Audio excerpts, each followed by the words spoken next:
ओहो, मैं तो रास्ता ही भूल गया। भाई साहब जरा मेरी मेहरबानी फरमा दे, मैं तो रास्ता ही भूल गया। मेरे समझ में नहीं आ रहा कि मैं कहाँ पहुँच गया। यहाँ कोई दुकान ही नहीं दिखाई दे रही है। कहिए जनाब, कहाँ जाना है? रास्ता बदलाने में क्या है? आप जहाँ गए मैं वहाँ आपको पहुँचा सकता हूँ। खिदमत सेवा ही है, हम तो इसे अपने लिए बाइज़ सवाब समझते हैं। भाई साहब आपकी बड़ी मेहरबानी होगी, जरा आप मुझे कलकत्ता हेयर कटिंग सैलून तक पहुँचा दे। मेरी दाढ़ी बहुत बड़ी हो गई है, कई हफ्तों से मुसलसल काम में लगा हुआ हूँ, इतनी फुर्सत ना मिली कि दाढ़ी भी बनवा सकूं। और देख रहे हैं कि कितनी बुरी लग रही है। अच्छा, तो आप इसलिए सैलून तलाश कर रहे हैं? आप मुझे ये बताएं कि मुसलमान हैं या गैर मुस्लिम? नहीं भाई, मैं तो कट्टर मुसलमान हूँ। ये आप कैसा सवाल कर रहे हैं? मेरे रफ्तार गुफ्तार से आप इतना भी नहीं पहचान सके। अल्लाह अकबर, मुसलमान और दाढ़ी मुंडवाने डूब मरने का मकाम है। सच है, वो जमाना आ गया है कि जिसके बारे में रसूल अकरम सल्लल्लाहु अलैहि वसल्लम ने पेशीन गोई फरमाई थी कि एक जमाना आएगा कि जब लोग इस कदर बुराइयों में मुब्तला हो जाएंगे कि अंबिया अलैहिस्सलाम की सुन्नतों से भी एराज करने लगेंगे। आज वो जमाना हमारे सामने है कि लोगों के नजदीक सुन्नत की जरा बराबर भी अहमियत नहीं रह गई है। अरे भाई, मैं तो समझ नहीं पाया, आखिर आप इस कदर क्यों चराग पा हो गए? आखिर मैंने कौन सा ऐसा जुर्म कर दिया जिससे आप तहम्मुल ना कर सके और आपके सब्र का पैमाना लबरेज हो गया? वाह साहिब, इन्हें अभी भी अपने जुर्म का एहसास ना हो सका। अरे तुम्हारा जुर्म ये है कि तुम दाढ़ी मुंडवा रहे हो, तुम एक नाजायज और ममनू अम्र का इर्तिकाब कर रहे हो, और तुम्हारी अकल पर इतना दबीज पर्दा पड़ गया है कि समझने की सलाहियत भी खत्म हो चुकी है। ज्यादा बढ़कर बातें मत करो। शायद आप ये समझ रहे होंगे कि मैं जाहिल और अनपढ़ हूँ। ये आपकी गलत फहमी है। मैं डिग्री होल्डर आदमी हूँ। मैं लंदन में डॉक्टरेट की डिग्री हासिल की है और आप मेरी दाढ़ी मुड़वाने पर कीचड़ उछाल रहे हैं। अगर मैं हकीकत बयान करने पर आ जाऊँ तो आपकी खटिया खड़ी हो जाएगी। ज्यादा जबान दराजी से काम मत लो।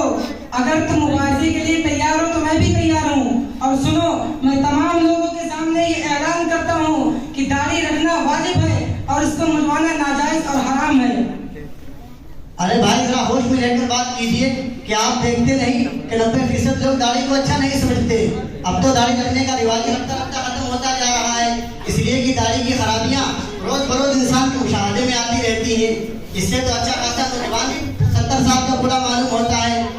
चेहरे की रौनक खत्म हो जाती है, ख्वातीन नफरतें करने लगती हैं, बाजारों और मार्केटों में लोग चचा और बाबा की लक़ब से नवाजने लगते हैं। इसका नतीजा ये होता है कि इंसान खुद शर्मिंदा हो जाता है। आप बहुत बड़े बदज़बान मालूम होते हैं। ऐसा लगता है कि मगरबियत और यूरोपियन कल्चर ने तुम्हें अपने जाल में फांस लिया है, तभी तो आपकी जुबान भी नहीं चल रही है। तुम्हें ये किसने बता दिया कि जिस चीज को लोग नापसंद करें, शरीयत में भी वो चीज नापसंदीदा हो जाती है? कि अगर लोग नमाज पढ़ना छोड़ दे, रोजा रखना छोड़ दे, ज़कात ना दे, सदका खैरात ना करे, यतीमों और बेवाओं की इमदाद जो इस्लाम का खास पैगाम है तर्क कर दे, तो ये चीजें शरीयत की नजर में भी नापसंदीदा हो जाएंगी? नहीं, हरगिज नहीं। इसी तरीके से चेहरे की खूबसूरती का प्यार अपनी कभी ख्वाहिश और रिवाज को ठहराना इंतहाई आला दर्जे की हिमाकत और नादानी है। इंतहाई आला दर्जे की हिमाकत और नादानी है कि एक मुसलमान के लिए सबसे बेहतर तरीका वो है जो आप सल्लल्लाहु अलैहि वसल्लम ने इख्तियार किया। और आप सल्लल्लाहु अलैहि वसल्लम के नजदीक चेहरे के हुस्न जमाल की कसौटी सुन्नत अंबिया है।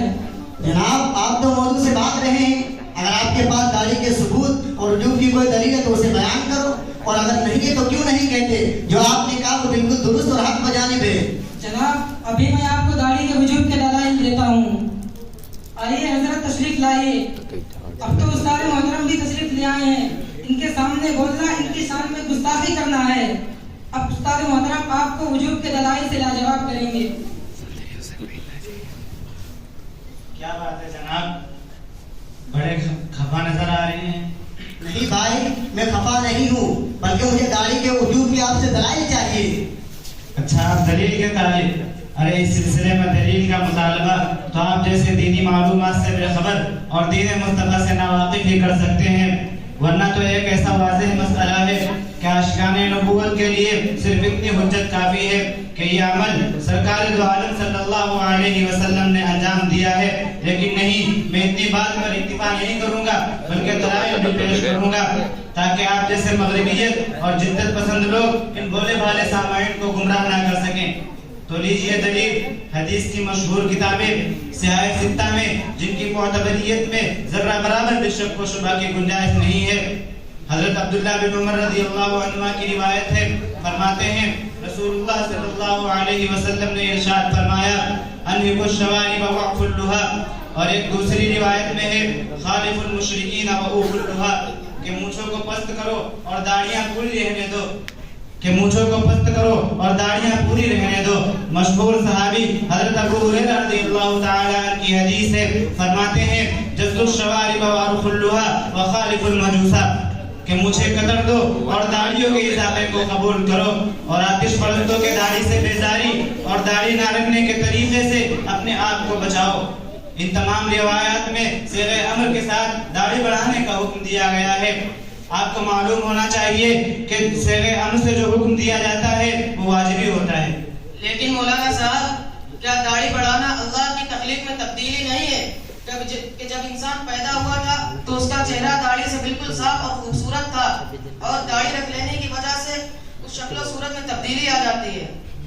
अरे भाई, कैसे उल्टी सीधी बातें कर रहे हो? आपको मालूम होना चाहिए कि दाढ़ी मुड़ाना अल्लाह की तख्लीक में तब्दीली है, ना कि दाढ़ी बढ़ाना। इसलिए कि अल्लाह रब्बुल इज्जत ने मर्दों को मर्दाना हुस्न जमाल और औरतों को जनाना हुस्न जमाल देकर फरमाया वसव्वरकुम फअहसना सुवरकुम, कि उसने तुम्हें हर एक के मुनासिब हाल सूरत बख्शी और तुम्हारी सूरतों को हसीन कर बनाया। मर्दों का हुस्न जमाल